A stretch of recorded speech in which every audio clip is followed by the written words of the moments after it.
All right, well, greetings everyone, and welcome to our Dateline Mars live stream event.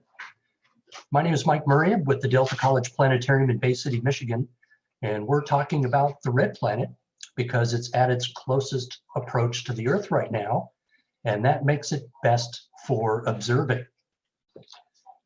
And so, Mars rises in the east soon after sunset as a brilliant star that doesn't seem to twinkle. Its orangish reddish color has long given it a special distinction in the nighttime sky. In ancient times, it was one of the planetes, as they were called, which meant wandering star. And so for a long time, we've known the planet Mars under many, many different names, going all the way back to early civilizations. They had different names for that wandering star that we call Mars, from the Babylonians to the Sumerians, to the Persians, to the Egyptians. And I particularly like this one from the Norse too. And that might sound a little familiar because that's where we get our name Tuesday. As you might know, the 7 days of the week are named after all seven of the ancient wanderers. Monday and Tuesday should be pretty easy, moon and sun, and Saturday for Saturn. But we get some of the other days of the week from other cultures, and Tuesday was Mars's day.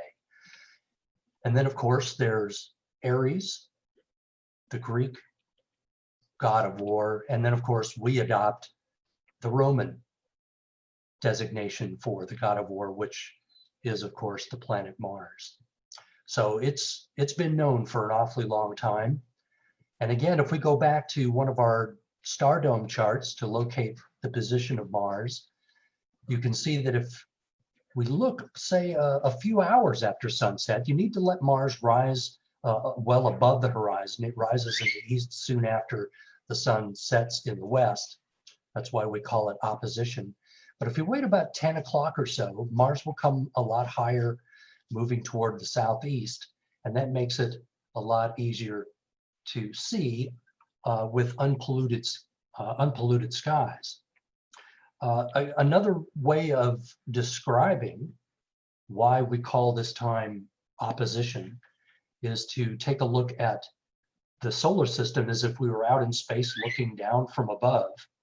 We have the planets Earth and Mars lined up on the same side of the sun. And that is when they will be at their closest approach to each other. Another way of looking at this is if we could actually animate and move in time, you can see the positions of Earth and Mars. Again, as we speed up time and look at their orbital positions and speeds, each planet moves at its own particular speed around the sun, and the closer you are to the sun, the faster you move. And it takes about 26 months from alignments, that is when the Earth and Mars come to their closest point on the same side of the sun. And so 26 months ago, we had our last opposition, and October 13th is technically the date of opposition, but this whole entire month from late September to late October is really the prime time for observing the planet Mars, because it is at its closest, about 39 million miles from the Earth at this current time. Before we go any further, I do want to mention that if you have questions as we're going along, please feel free to drop them into the chat window. Brian Kennedy, our show specialist, will be monitoring what's happening there and see if there's any questions that you have. He'll try to answer them in real time, and we'll try to answer some as well, either during or at the end of the program too, if we don't get to some of those in the chat.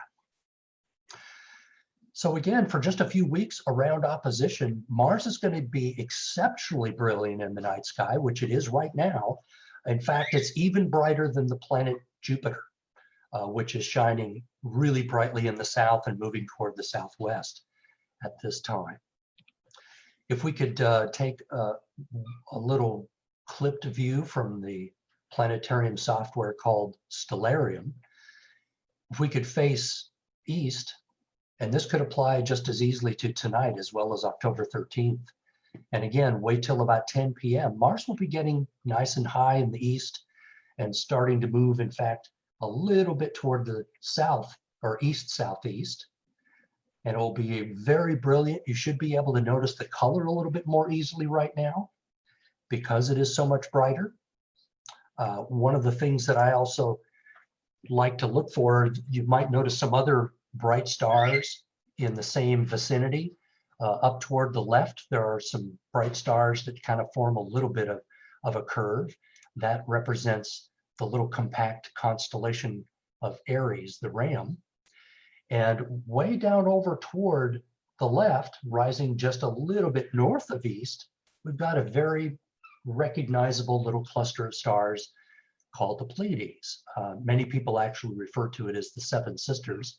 Looks like about 7 stars to the unaided eye, but also a very, very excellent object for binoculars. And we'll talk about using binoculars on Mars here in just a second.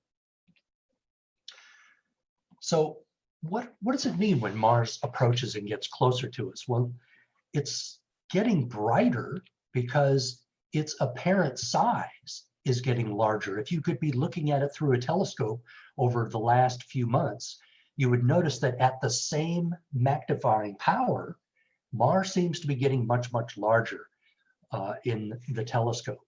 And that allows us to see more and more detail on the surface. And that's the other thing that makes Mars a very fascinating world. It's the only planet in the solar system where we can clearly see its surface through a telescope. And even some of the earliest observers noticed this with the very earliest telescopes. Christian Huygens in 1659 was probably the first to be able to notice some distinct dark patches or markings on the surface of Mars.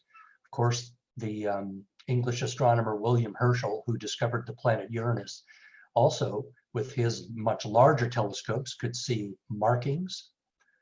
And as telescopes got better, particularly in the 19th century, more and more features were getting picked out. And all of that really changed in 1877. That was a particularly good close approach of Mars. Mars's orbit is slightly elliptical, and so not all of those close approaches are the same.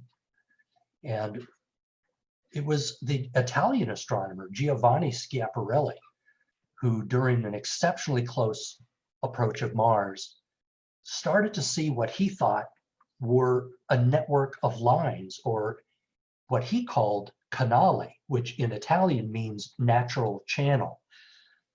And he even got pretty detailed over time.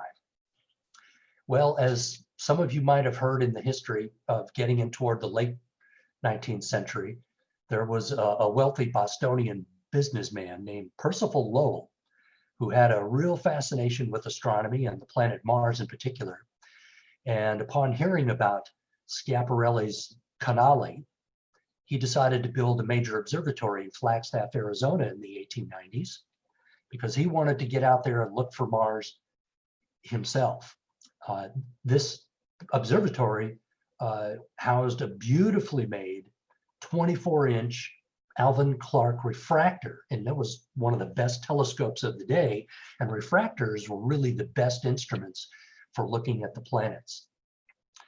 So Lowell wanted to study Schiaparelli's channels for himself, and the thing is, with him, probably misinterpreting the Italian word canali for canals, meaning intelligent design or origin, along with some of his own perhaps overly enthusiastic expectations, led him to this sensational idea that there was a great Martian civilization building canals to bring water from the poles to the thirsty cities near the equator where it was warmer. And this really led to some really spectacular stories, newspapers and books, and all kinds of wild ideas of what Martian cities might look like, and artists imagining what those canals might look like coming out of the poles, and of course coming to the Martians. So is it any wonder that in 1897, it was H.G. Wells who wrote his book, The War of the Worlds, and that inspired lots of other writers. It inspired artists. It eventually inspired Orson Welles and the Mercury Players in 1938 to do a radio play based on The War of the Worlds, which sounded so realistic that it terrified a lot of people who were listening to the play on the radio into thinking that it was real. And so all of this played into this fascination, this added fascination with the red planet Mars. And after this time, it inspired, of course, movies and more movies and more movies. Starting to recognize any of these? And finally, the more recent movie, The Martian. So all of this really helped to fuel the idea of space exploration, the romantic age of space exploration in the 1950s, which of course led us to the prime moment of the space race. But it also fueled a lot of interest in amateur astronomy, particularly over the last 40 years or so, because equipment, telescopes, started to really improve in quality and in affordability, and people could even start making their own. This is an observatory of a really good friend of mine, Shane Larson, when he lived out in Utah, and he has since built an even larger one. But there's all kinds of ingenious designs for backyard observatories now, so that people can get a good view of the planets like Mars for themselves. And a lot of you may already have telescopes or know someone who has them. But here, as we start to talk about the observability of Mars, let's talk a little bit about expectations. Even though you might have a telescope or you know someone, a lot of times just the average sized, small to medium sized telescope is not going to show these beautiful detailed images immediately to the naked eye. Most of the time when we see Mars, it's going to look like a pretty bland orangish dot, even in a telescope. However, as Mars does get closer to the Earth, we have a better chance of seeing some details, and we're going to lead you through some tips and tricks of what you can expect to see when you go out to find Mars for yourself. So let's start with binoculars. They can be an incredibly useful tool for looking at all kinds of things in the sky. The thing about planets is that they'll make them look brighter, and you might even notice a little bit of a disk, but they're not big enough or magnify enough to be able to show any details. But it can be a neat first step, especially if that's all you have. You'll see the color much more distinctly, much more obviously.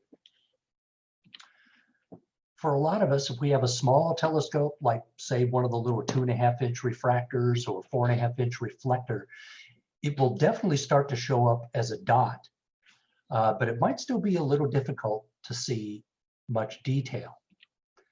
A more common telescope, and these are still starter scopes, might be 6 to 8-inch reflectors.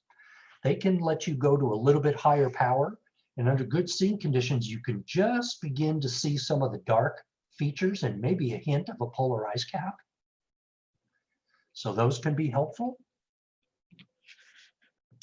A medium-sized scope, like maybe an 8 to 10-inch scope, and again with good seeing, you're really going to be able to start to notice some of those dark patches, and maybe one or even, depending on which year it is, one or both of the polar ice caps.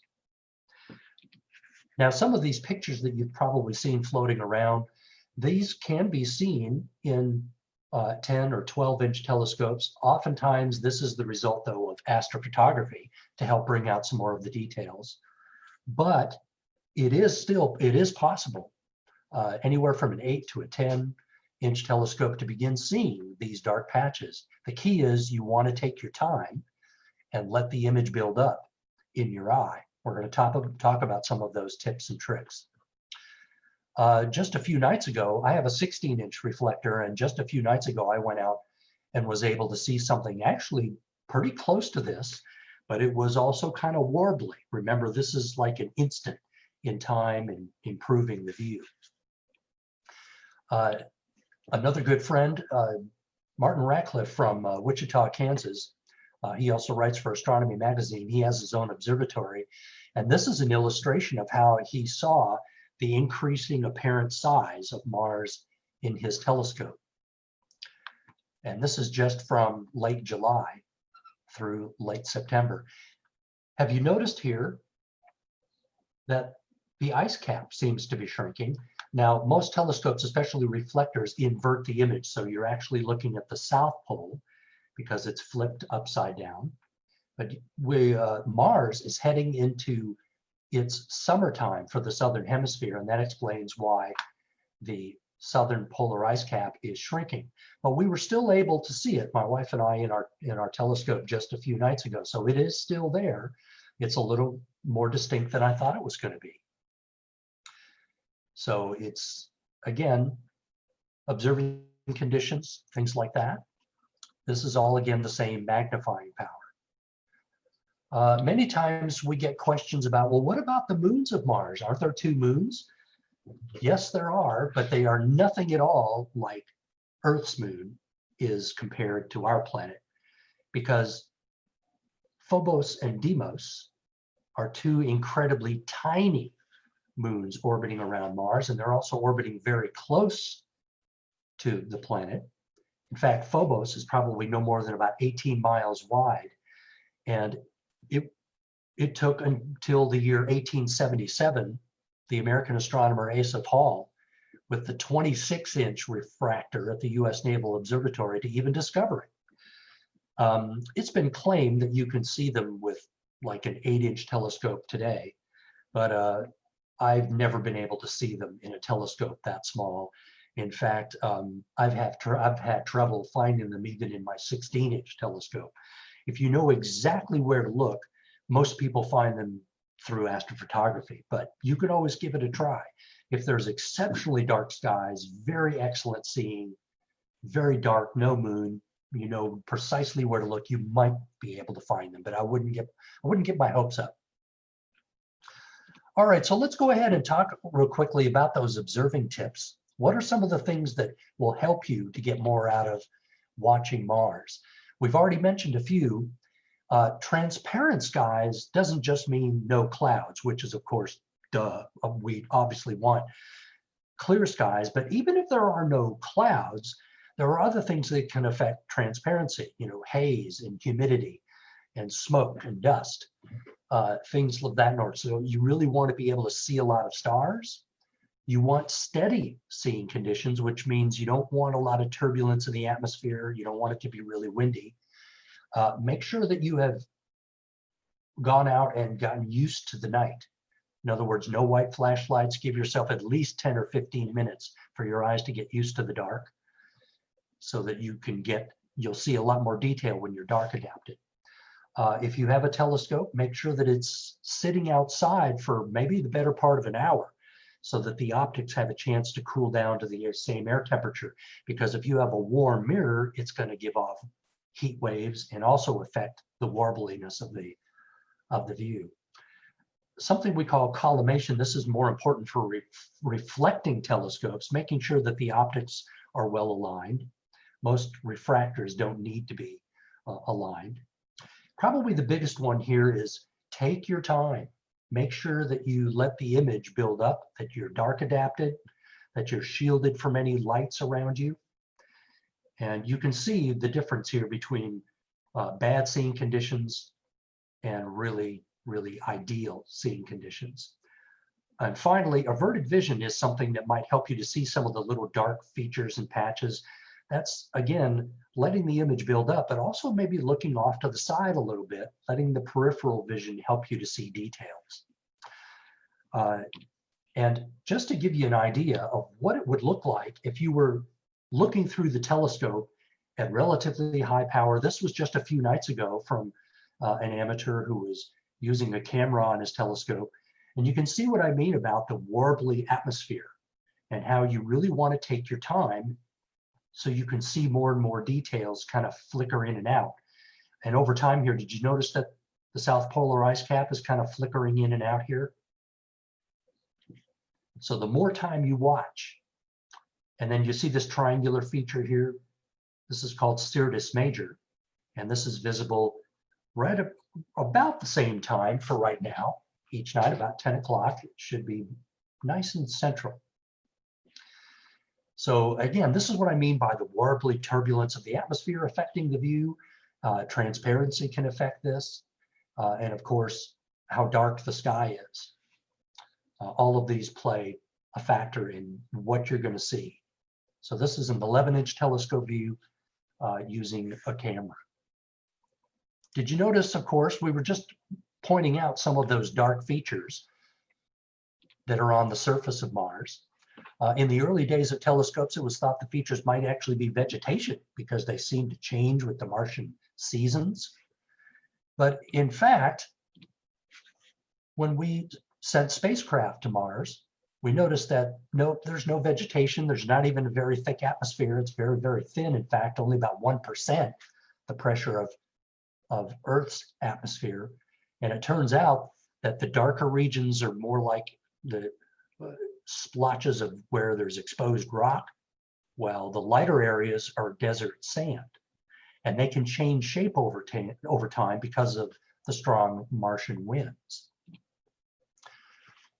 Mars as a planet is actually only about half the size of the Earth, and the moon is about half the size of Mars. So even though it's a much smaller world, it is a world of gigantic features and really fascinating geology, like Olympus Mons, an extinct volcano nearly 3 times higher than Mount Everest. Its base could easily cover the state of Arizona. It has a canyon as long as the United States is wide, called the Valles Marineris. And there's this huge crater called Gale crater, whose floor is now a dried up lake bed. So how do we know that? Because we have a spacecraft there, an unmanned lunar, not lunar, but Mars rover that has been there since the year 2012. It's been roving around as a miniature laboratory, and it's still working there. It's about the size of a Mini Cooper.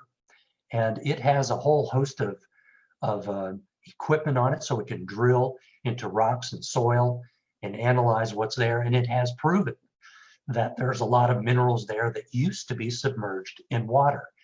And down in Gale Crater, we've seen a variety of these different minerals and layers in the mountain and Mount Sharp. But Curiosity is not the only spacecraft we've sent to Mars. There's been dozens of them sent there, orbiters and landers and flybys. And in fact, we have another one called Perseverance, and it was already launched. It's on its way to Mars right now. And its target is this area called Jezero Crater, which also exhibits very strong evidence of drainage channels and lake beds and even shorelines. And so if you look down here in the lower right, you see the black X. That's the intended, hoped for landing spot. And once Perseverance lands, it will be roving into this direction in order to head up toward the drainage features and shorelines and looking for more evidence of water. But it's not just there to look for evidence of past life. It's also looking to hopefully continue the preparations for an eventual peopled human settlement. So we can have hopefully some small scientific bases on Mars someday and look for other ways to explore the history and usability of the planet. So if you get a chance, in fact, it looks like it should be clear tonight, go out and look for Mars after sunset, but particularly if you can wait a little later to about 10 o'clock when it gets nice and high and you can get some nice observation. So I hope that gave you a few ideas of some things that you can do to get the most out of the planet Mars. It will be coming up earlier and earlier And so if your young ones can't stay up late enough to see it high in the sky, just give it a few weeks. By late October, Halloween, early November, it will be much higher in the sky earlier in the evening. So again, I want to thank you all very much for attending. Hope that these were some useful tips for you. And if there are any questions that Brian was not able to get to answer for you, we can take a few minutes and try to answer some questions for you. Yeah, we have a few questions, Mike. I guess we'll start off with the easy, obvious one. How does Mars get its color? That is a really good one.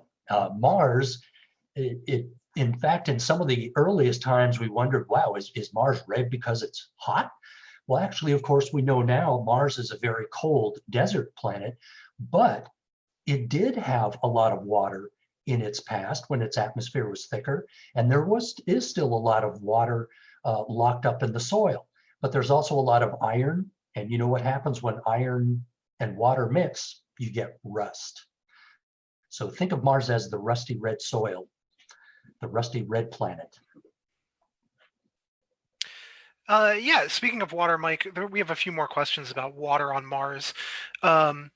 So we'll start with, do we have an idea of how long ago there was water on the surface of Mars? Or will Perseverance be able to tell us, perhaps, how long ago it was? Those are some of the things that, yeah, Curiosity has helped us with, and Perseverance will definitely help us with some of the previous probes as well. It appears as though that era of Mars having a thicker atmosphere was really early on. And that is probably between 3 and 4 billion years ago. Because remember, Mars is so much smaller than the Earth, its core has cooled down. And that unfortunately has led the volcanic activity to cease. And all of that early carbon activity or carbon dioxide that was pumped out by the early volcanoes is one of the things that helped contribute to the thick atmosphere, which allowed for liquid water to even exist on the surface, at least for a while. And the question has been, was the water around long enough for any kind of microscopic life to get a hold on the surface of Mars? Those are some of the things that Curiosity and Perseverance are looking for. So we now believe that in Mars's ancient past, there was probably liquid standing water on the surface, perhaps even covering most of the northern portion of the planet. Where did it all go? So unfortunately, when Mars's atmosphere started to thin out, remember we lost the volcanic activity, the core cooled off and Mars lost its magnetic field. So the solar energy just pretty much tended to blow a lot of Mars's atmosphere away. A lot of water vapor went with it. However, a lot of water did end up getting locked down into the surface, into a kind of permafrost. And we do still see it around the Martian poles. And even some of the orbiters have been able to pierce and use radar to map a little bit of the subsurface of Mars. And we have found some water that is locked in. Some of it's ice, some of it might even be a slushy brine underneath the surface of Mars. So there is still a lot of water at Mars, but a lot of it is locked up deep in the soil.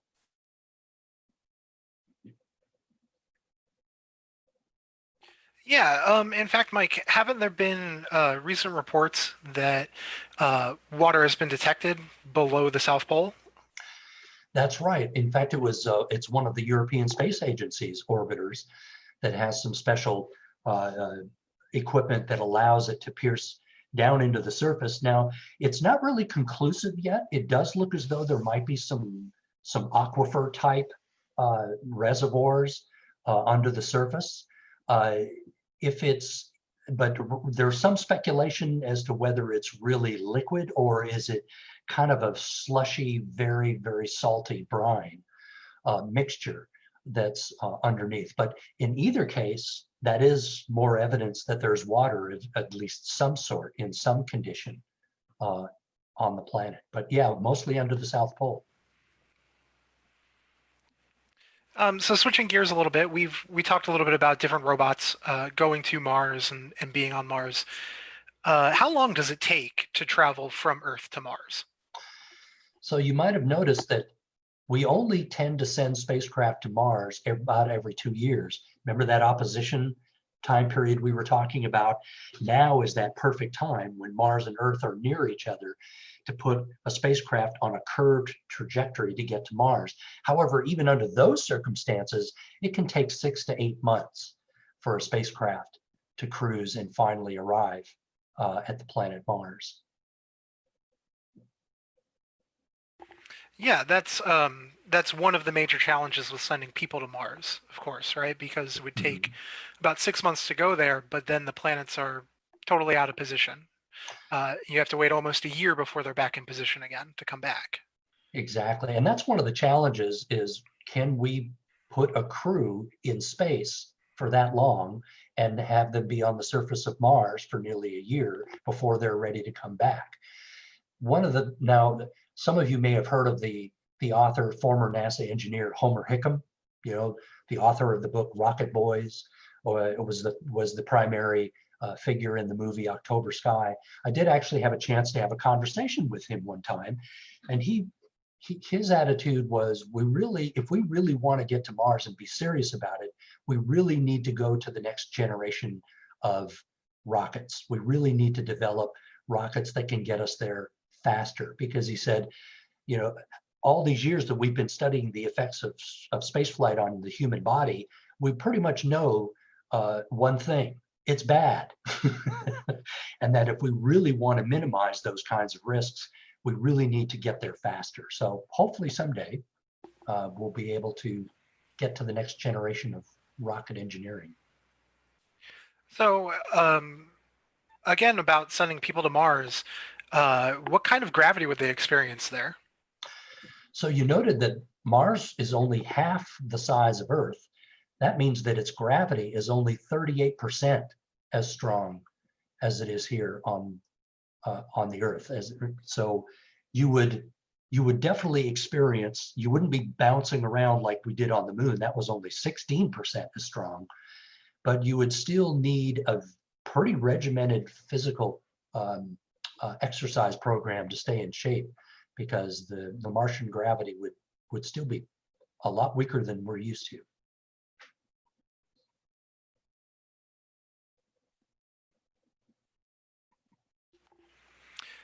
Yeah, Mike, those are all the questions we have right now. All right, that's excellent. Really great questions. Mars, of course, is one of those incredibly fascinating worlds even today. And just because we don't have Martians to go shake hands with doesn't mean that we can't find some really fascinating benefits by studying Mars. We call it comparative planetology, when we look at planets like Venus and Mars, study their climates and their histories to understand our own world even better. So again, I want to thank you all for joining us tonight, and stay tuned. We're going to be putting some more live stream events out there on our Facebook page. So thank you very much for joining us, and have a good evening.